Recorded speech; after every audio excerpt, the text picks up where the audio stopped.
Aleluia!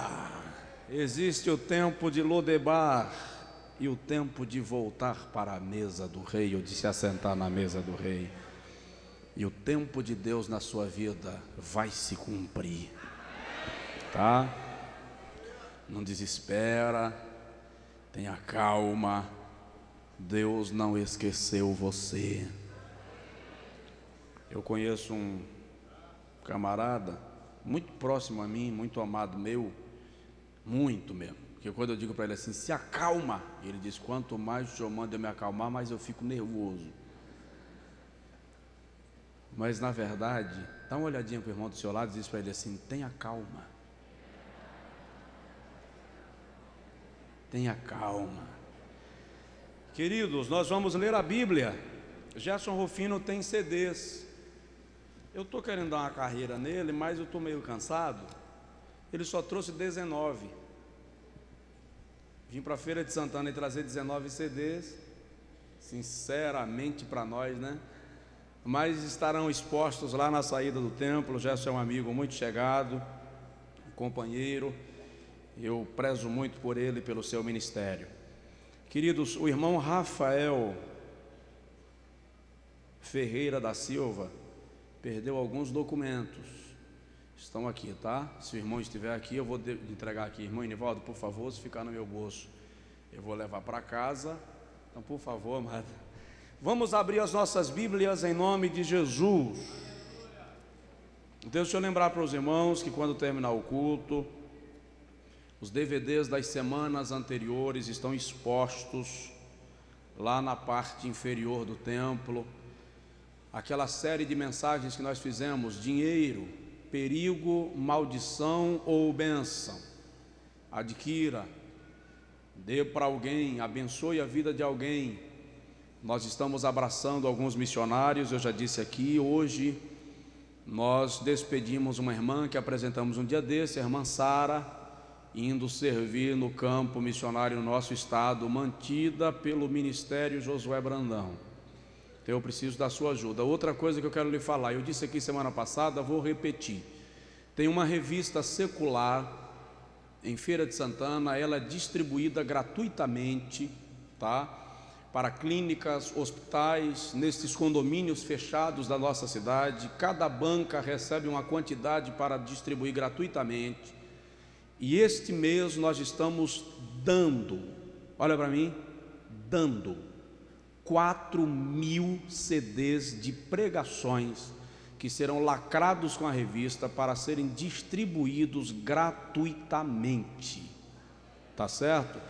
É um custo razoável que nós estamos assumindo, mas o meu desejo é entrar onde provavelmente eu não posso apertar a campainha. Então, irmão, nos ajude nisso. Se você adquire o material, os DVDs, os CDs, você está nos ajudando a cumprir projetos como estes, que são projetos evangelísticos. O que eu quero é que Jesus salve, faça um grande avivamento nesta cidade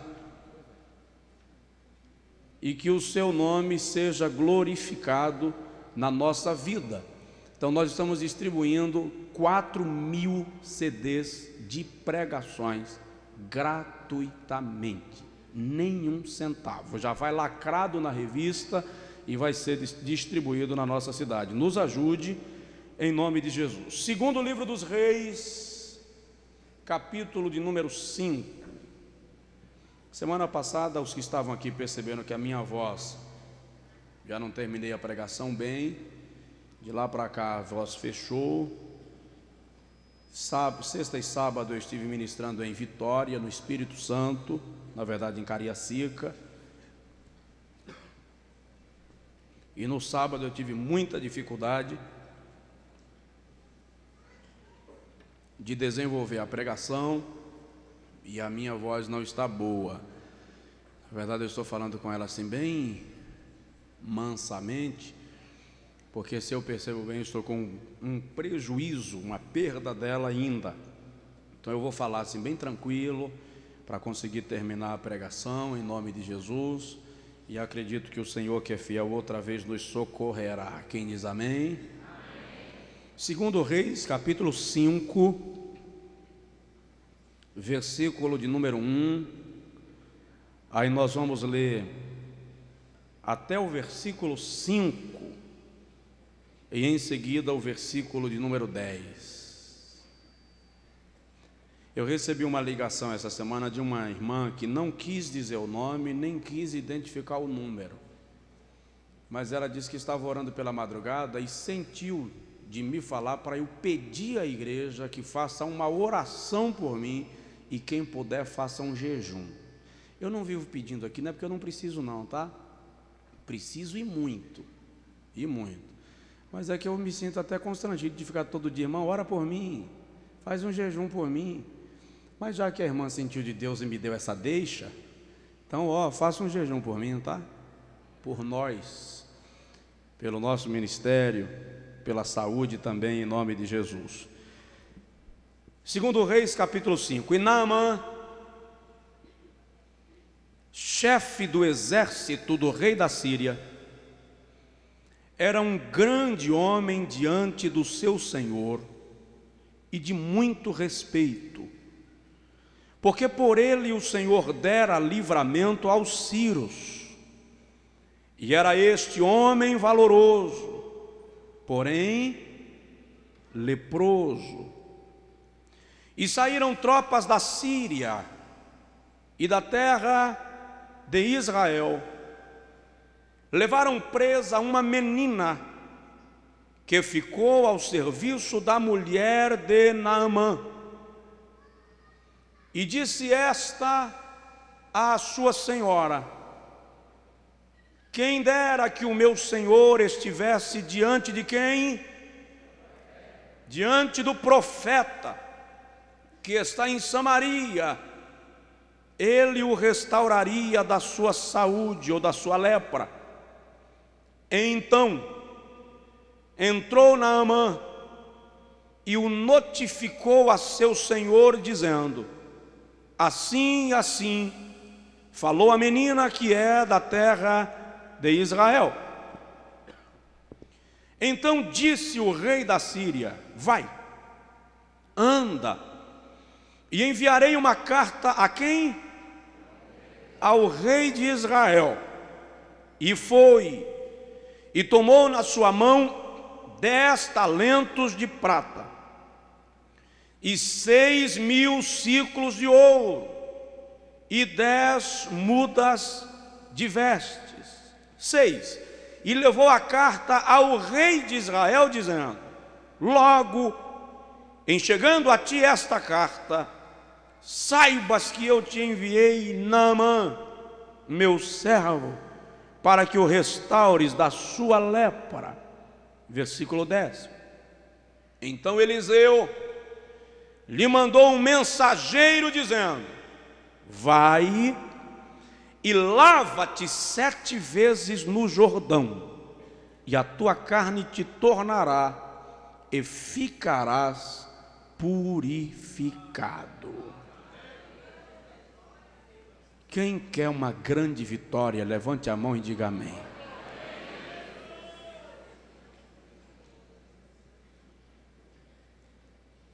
Eu acho extraordinário isso. Diga comigo assim: Senhor, eu preciso que o Senhor fale comigo esta noite. Você quer uma grande vitória? Quem quer uma grande luta, levante a mão.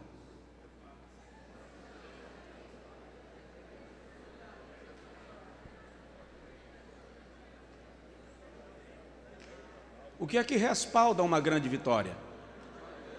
Uma grande luta. Quanto maior a luta, maior a vitória.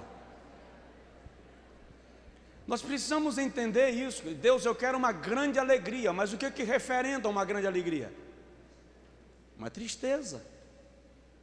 Deus, eu quero um milagre, tá? Mas quais são as condições que exigem um milagre? Situações impossíveis. Você quer uma grande vitória? Arme-se para uma grande luta. Estou equivocado? Não. E eu vou repetir um versículo que eu estou citando aqui todas as terças. Provérbios 21, 31 diz que o cavalo prepara-se para o dia da peleja, mas do Senhor vem a vitória. Salmos 33 nos diz que o rei não se salva pela força do seu exército, nem por causa de lança ou do escudo, mas o Senhor é quem salva a vida do rei.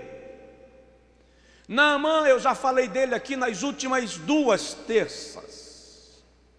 Ele está sendo protagonista de 8 semanas de reflexão, ou de reflexões.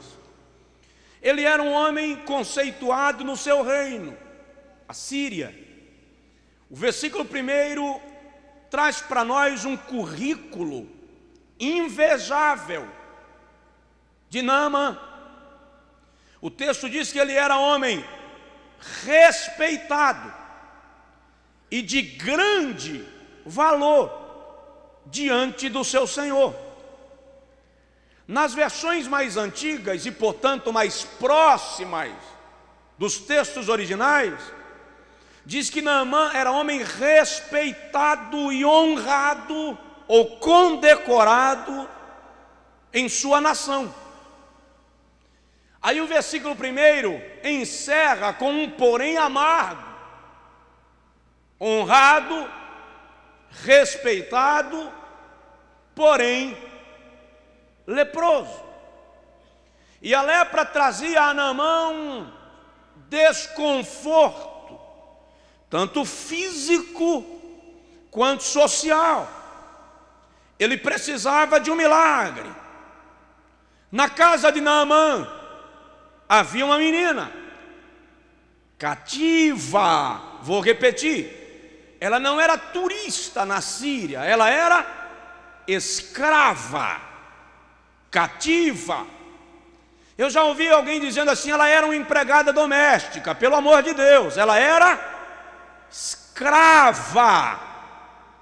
É extremamente diferente. Ela era escrava. E eu disse aqui nas 2 semanas anteriores que, de maneira incrível, a lepra de Naamã não contagiou a menina, mas a compaixão da menina contagiou Naamã. E ela diz à sua senhora: quem dera, oxalá, que o meu senhor Naamã estivesse em Samaria, diante do rei, amém? Diante do profeta, diante do homem de Deus, e ele o restauraria da sua lepra. A mulher de Naamã, interessada no milagre na vida do marido, chamou-o e disse: olha, a menina falou que se você estivesse em Samaria, diante de um homem de Deus que há lá, ele te curaria da sua lepra, diante de um homem de Deus que há em Samaria. E a Bíblia diz que Naamã foi e disse ao rei da Síria. E o rei da Síria disse: toma, vai lá, eu vou te dar cartas, e você vai perante o rei de Samaria para que ele resolva o seu problema. Qual foi o primeiro passo para a vitória que eu citei aqui terça-feira passada? Traga à memória aquilo que lhe dá esperança. Diz isso para a pessoa do seu lado: traga à memória aquilo que lhe dá esperança.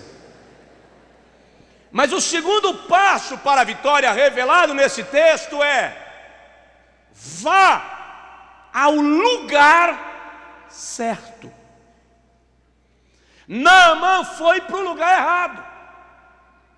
A menina disse assim: quem dera que o meu senhor estivesse diante do profeta. E Naamã foi para o rei. não recebeu a resposta que pretendia. O rei rasgou as vestes, reuniu o seu conselho e disse: olha, vocês são testemunhas de que ele está buscando uma ocasião para causar uma guerra contra mim. Sou eu, porventura, Deus, para curar um leproso?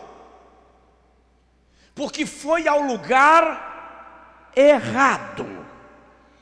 Eliseu ficou sabendo e mandou dizer ao rei: por que rasgaste as tuas vestes? Manda que ele venha aqui e ele saberá que há profeta em Israel.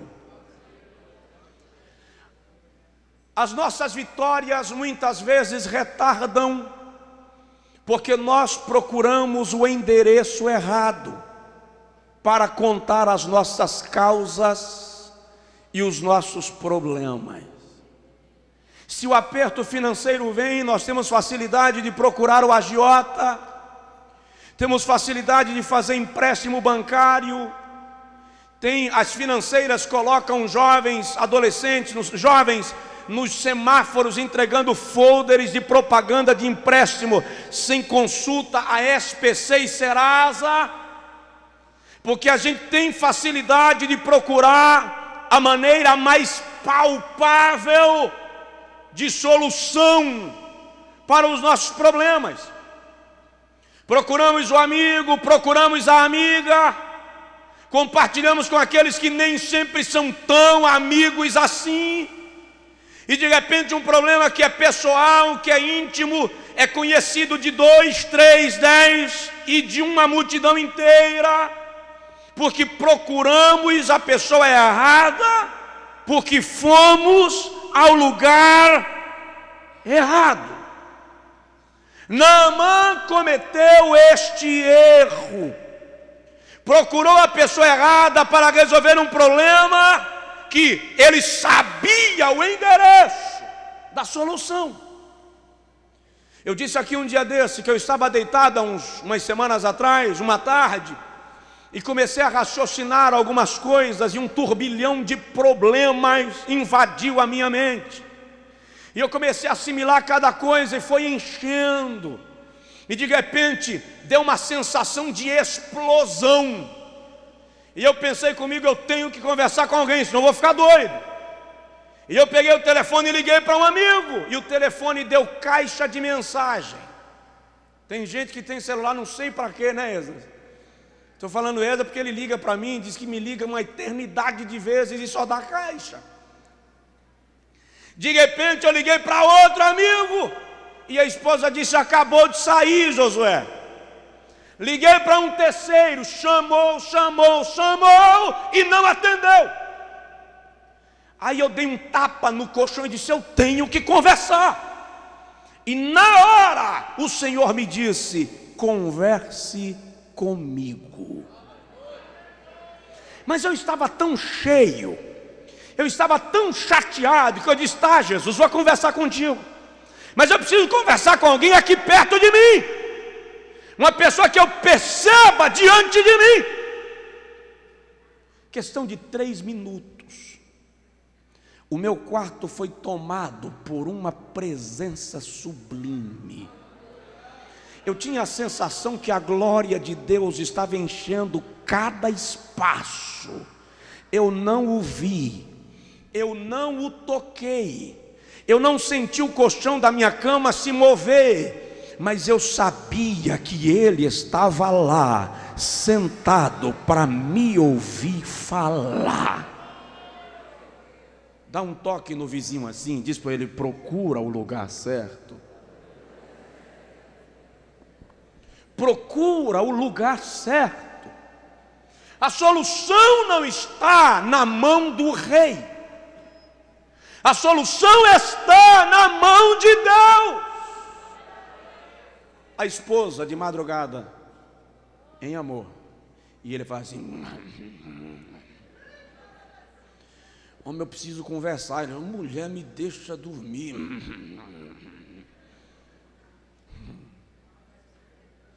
Marido diz assim: minha filha, eu preciso conversar com você. Não, que eu tenho que dar banho no menino que chegou da escola, precisa fazer o almoço, Mas mulher, eu preciso conversar com alguém.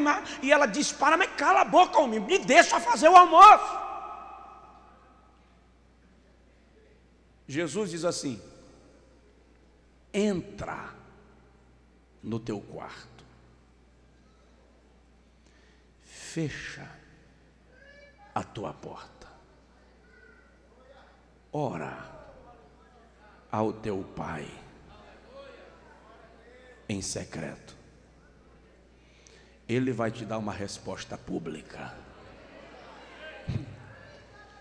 Oh, aleluia. Há momentos que você tem que calar a boca, entrar no teu quarto, no teu escritório, no teu carro, se não der tempo, chegar em casa, e no carro mesmo você chora, e conversa com Jesus. Vá ao lugar certo.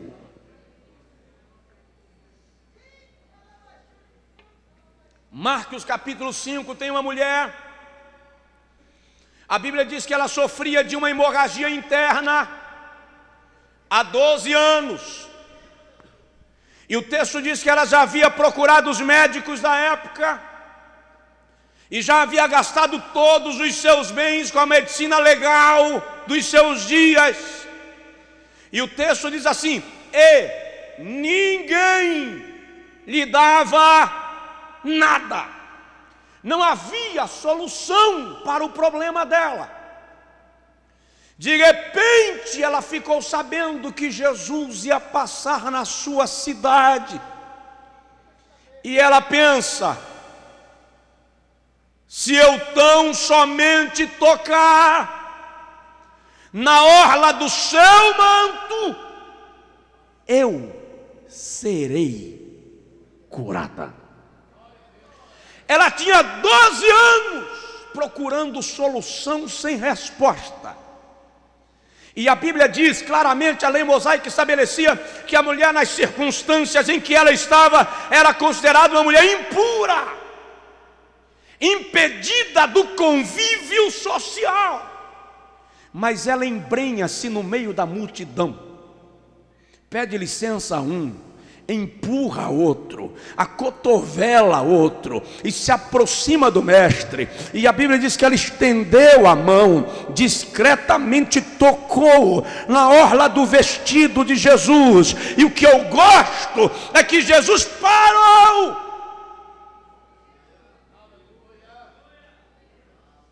Jesus para ouvir você.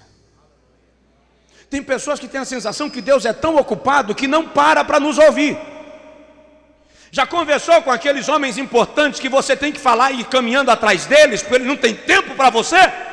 Jesus para por sua causa.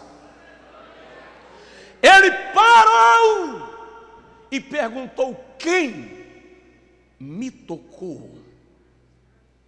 E alguém diz assim: mestre, larga de conversa, olha a multidão, todos te apertam, todos querem te tocar, e tu perguntas quem te tocou. Eu vou contextualizar, tá? E Jesus disse assim: olha, não basta vir à igreja toda terça, não basta ir no culto todo domingo, não basta fazer um jejum por semana. É isso que Jesus está dizendo. Não basta carregar uma Bíblia de estudo, versículo por versículo. É preciso me tocar com propósito. Alguém me tocou com objetivo. A multidão me aperta só para estar no meio da multidão. O status de estar perto do Messias, de estar perto do Rabi do momento. Mas eu estou falando de alguém que me tocou com propósito. Não basta vir à igreja. Por que você veio?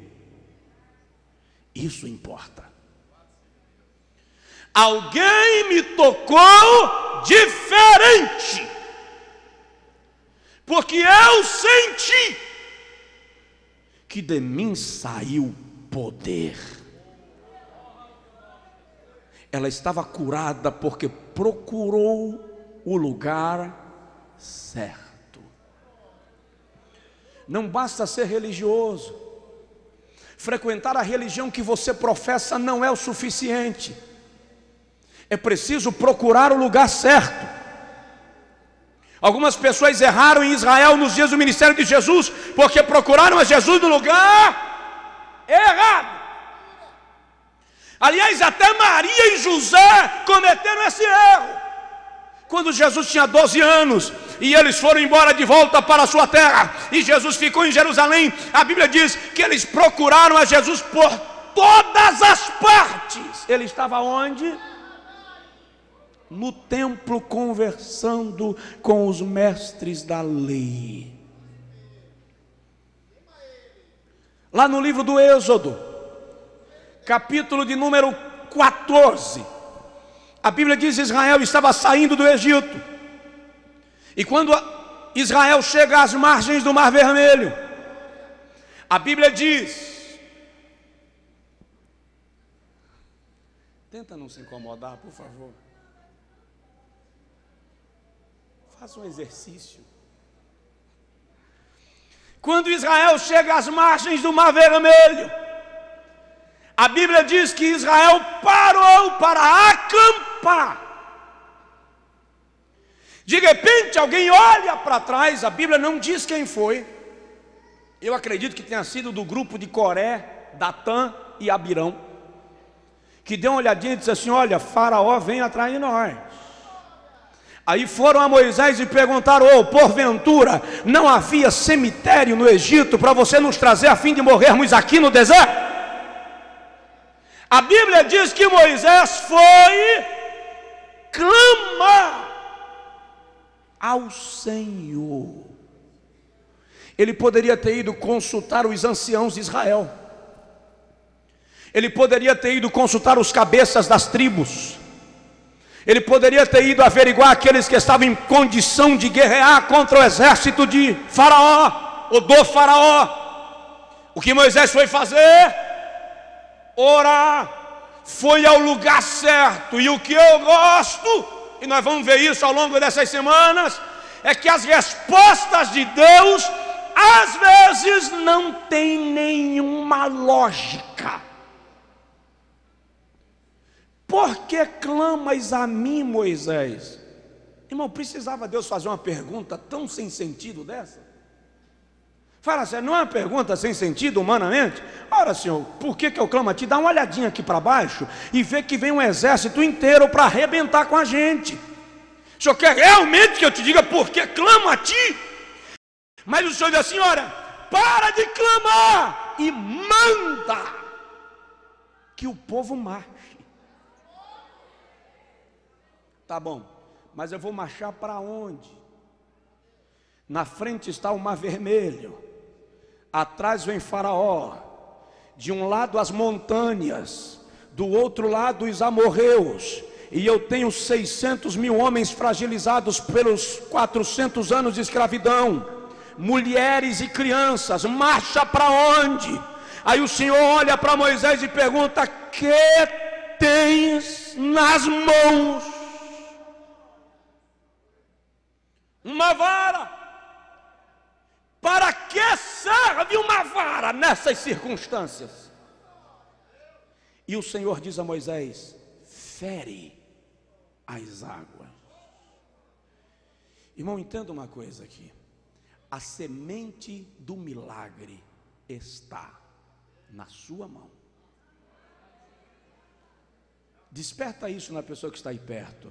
A semente do milagre está na sua mão. Fere as águas. É um ato meio louco. Eu estava viajando de ônibus um dia e eu vi um bêbado no ônibus dizendo assim: Deus só usa doido. E eu fiquei chateado com o bêbado, porque ele ficou com essa conversa macenta, né? Mas Deus só usa doido mesmo. Todo mundo que Deus usou é maluco. E eu levantei para mandar o bêbado calar a boca. Ele estava me enchendo. Quando eu cheguei perto do bêbado, ele me convenceu. Me convenceu. Ele fez assim: o que é que você acha? Um cara que bate um pedaço de pau no mar esperando o mar abrir, tem juízo? Tem fundamento.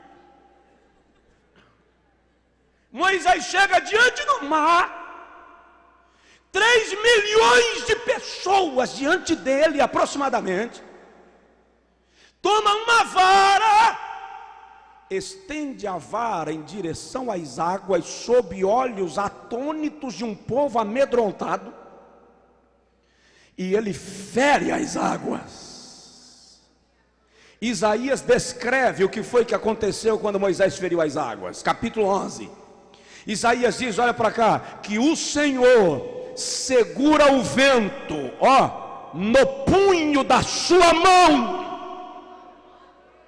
E diz a Bíblia que quando ele abre a mão, o vento sopra e os mares se secam para a passagem do seu povo, como no dia em que Israel saiu do Egito. Pode aplaudi-lo, porque é ele quem abre a mão.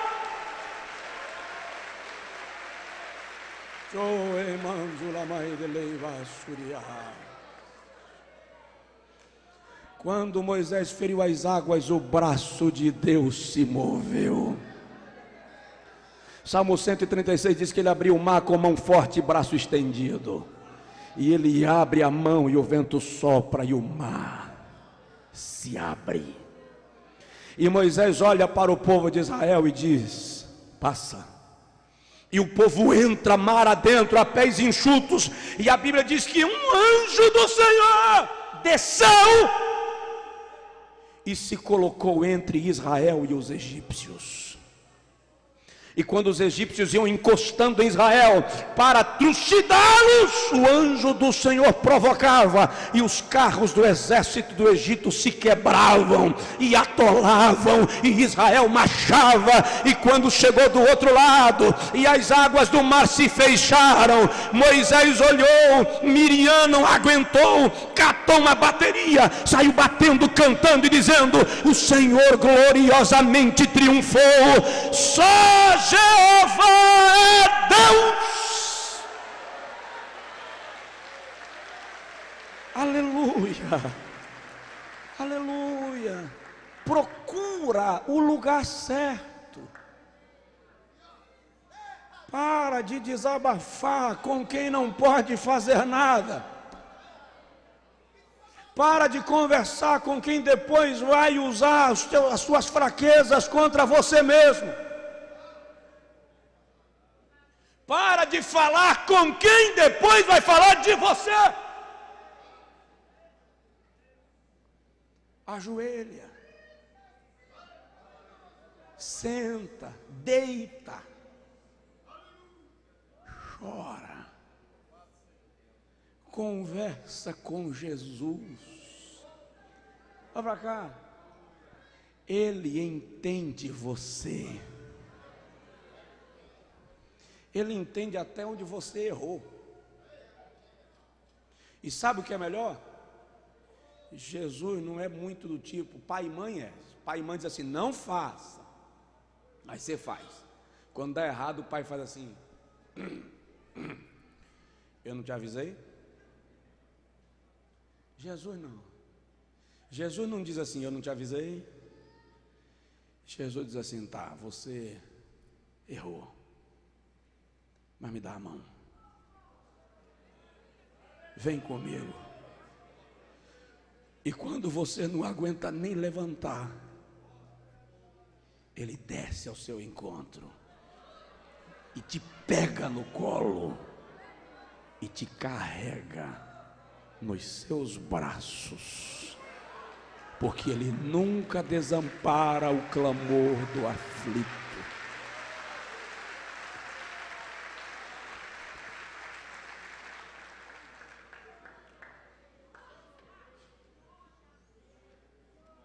Vá ao lugar certo. Vamos encerrar. Último lugar. Ezequias, Isaías 38, 37 e 38. 36, 37 e 38 de Isaías, os 3 capítulos. 38 já é a coroação da vitória. Ezequias era rei de Judá. Senaqueribe, rei da Assíria. Naamã era da Síria. Senaqueribe era da Assíria. Sitiou Judá. E a Bíblia diz que Senaqueribe mandou cartas para Ezequias. E na carta Senaqueribe disse assim, é só ler Isaías 36, estava escrito assim: não te engane o teu Deus, porque ele não pode te livrar da minha mão. As nações que eu invadi também tinham deuses, e eu os lancei ao fogo. Assim também será com o teu Deus. A Bíblia diz que quando Ezequias leu a carta, ele rasgou as vestes. E o mensageiro de Ezequias, conversando com Rabsaque, que era porta-voz de Senaqueribe, disse assim: não leia a carta na muralha da cidade, não a leia em hebraico, porque em hebraico todo o povo entenderá e haverá conflito, haverá tumulto. Leia em aramaico, para que somente a corte entenda e decida. Mas a ousadia de Senaqueribe era tão grande que Rabsaque respondeu exatamente assim: leremos em hebraico, para que todo o povo saiba e entenda que quando Senaqueribe, o grande rei, na versão de Jerusalém diz assim: Senaqueribe, o rei dos reis, invadir esta cidade, vocês terão que solver fezes em urina e beber para ficarem vivos. Ezequias desesperou. Quando desesperou, ele mandou chamar o profeta Isaías. E o profeta Isaías veio, e ao ver o rei Ezequias descabelado, despenteado, rasgado, perguntou: o que foi que aconteceu, majestade? E Ezequias pega a carta e diz a Isaías: toma. Isaías lê a carta e pergunta para o rei: tá, e qual é o problema? E o rei diz: qual é o problema, Isaías? Ficou doido? Senaqueribe sitiou Judá, está ameaçando invadir. Eu não tenho como enfrentar Senaqueribe. São 480 mil homens do exército da Síria. Isaías olhou para o rei e disse: majestade, a carta veio para o endereço errado. Já observou? Que endereço errado, Isaías? Está aqui, ó majestade. Olha o que a carta diz aqui, ó: não te engane o teu Deus. Ele não está desafiando o rei de Judá, ele está desafiando o Deus de Judá. Olha o que ele diz mais embaixo, ó: o teu Deus será lançado no fogo. Majestade, manda a carta para a caixa postal certa. Vamos ao templo orar. E a Bíblia diz que Ezequias e Isaías desceram ao templo para orar. E está escrito que Ezequias ajoelhou na ponta do altar. Só há na Bíblia duas referências bíblicas a alguém ajoelhado na ponta do altar. Era o lugar onde o cordeiro era imolado. A ponta do altar é o lugar onde o indivíduo diz: a minha vida pela vida de outros. É o lugar onde ele diz assim: ou o Senhor age ou eu morro. E Ezequias ora, e a oração é esta: ó Deus, tu estás assentado acima das mais altas nuvens, tu dominas sobre todas as coisas. Senaqueribe diz a verdade quando ele diz que lançou os deuses das outras nações no fogo, mas na verdade não eram deuses. mas tu és Deus nos céus e na terra. O Espírito de Deus se apoderou de Isaías, e o Senhor bradou e disse: não temas, ó Ezequias, nesta peleja não tereis que pelejar. Esta peleja não é tua, esta briga é minha, diz o Senhor dos exércitos. Dá uma olhada no irmão do seu lado e diz para ele assim: tem problema que não é seu, tem briga que não é sua, tem resposta que não é você quem dá, tem resposta que quem dá é o Senhor por você. A reação não é sua, deixa Deus reagir. Deixa Deus reagir. Eu gosto do Salmo 46. Eu preguei um dia desse aqui, num domingo à noite, o Salmo 46. É extraordinário. Uma análise exegética do Salmo 46 lhe deixa apaixonado.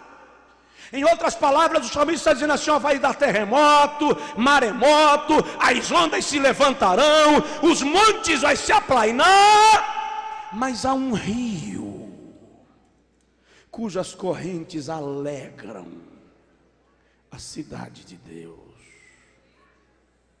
E o versículo 6 diz assim: aquietai-vos.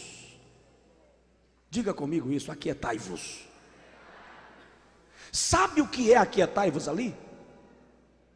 Aquietai-vos ali é Deus dizendo a você: dá licença, sai da frente, deixa eu entrar na guerra, vai, saia de cena, recua, dá margem, deixa eu passar, e você verá que eu sou Deus, serei exaltado entre as nações, serei exaltado sobre a terra. Se é para Deus, aplauda-o, porque Ele merece.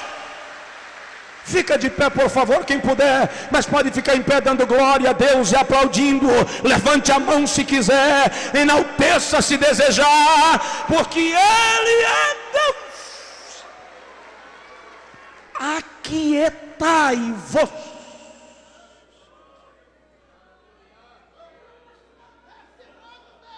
Sabe o que aconteceu durante a noite?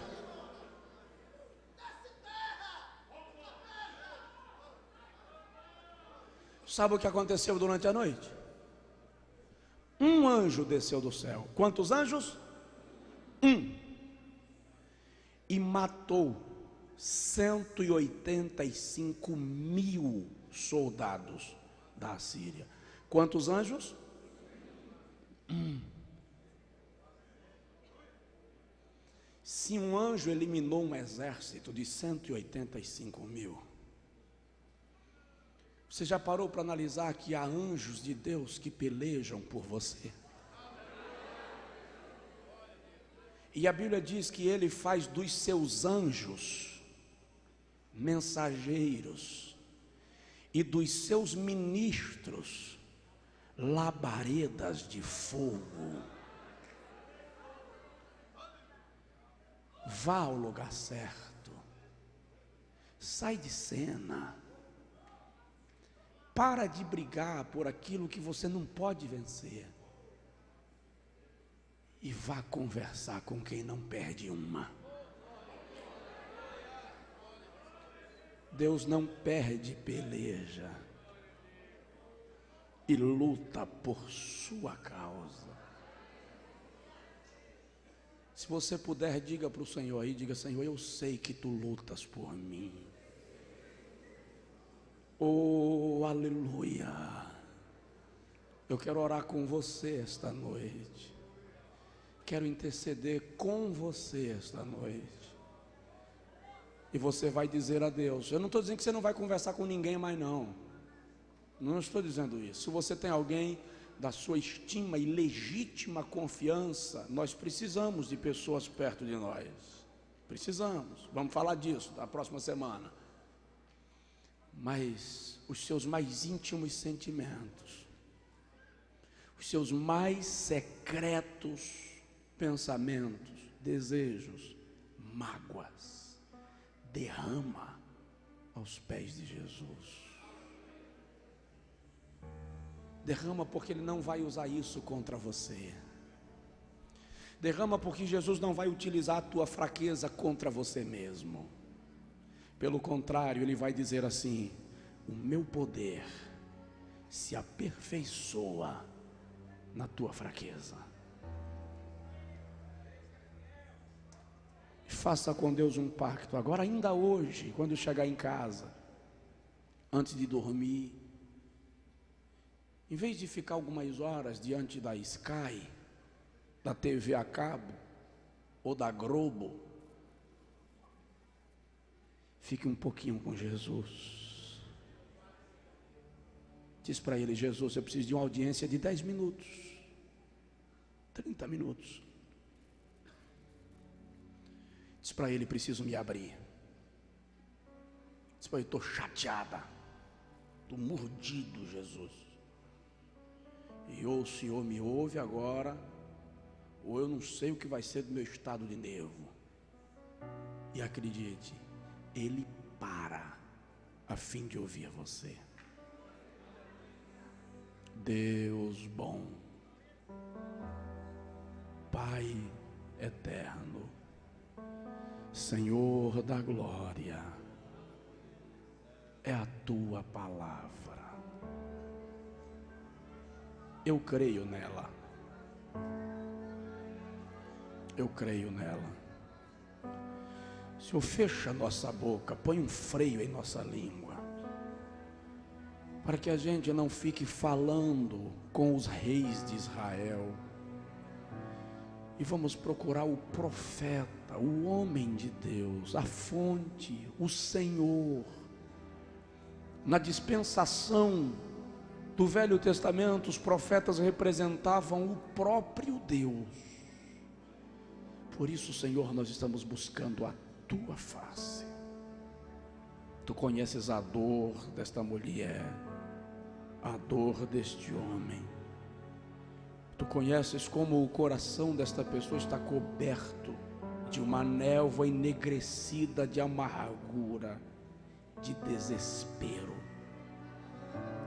Tu sabes, Senhor, que às vezes no ápice da angústia passam besteiras na cabeça de um homem, de uma mulher que é finito, que é finita, mas é a tua mão estendida que nos faz ver além do dia negro o sol brilhar com a tua presença.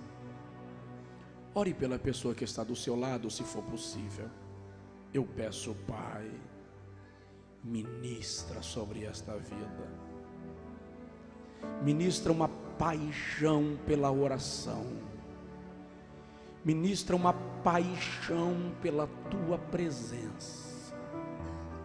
Faz esta pessoa calar e não compartilhar sua vida com pessoas que não partilham da sua luta e que não comemorarão a sua vitória, e conversar acima de tudo contigo, Senhor, contigo.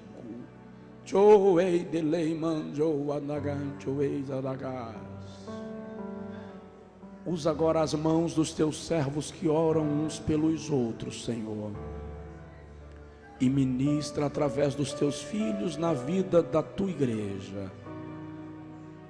Ó Deus, em nome de Jesus Cristo, libera agora uma nuvem da tua glória neste lugar.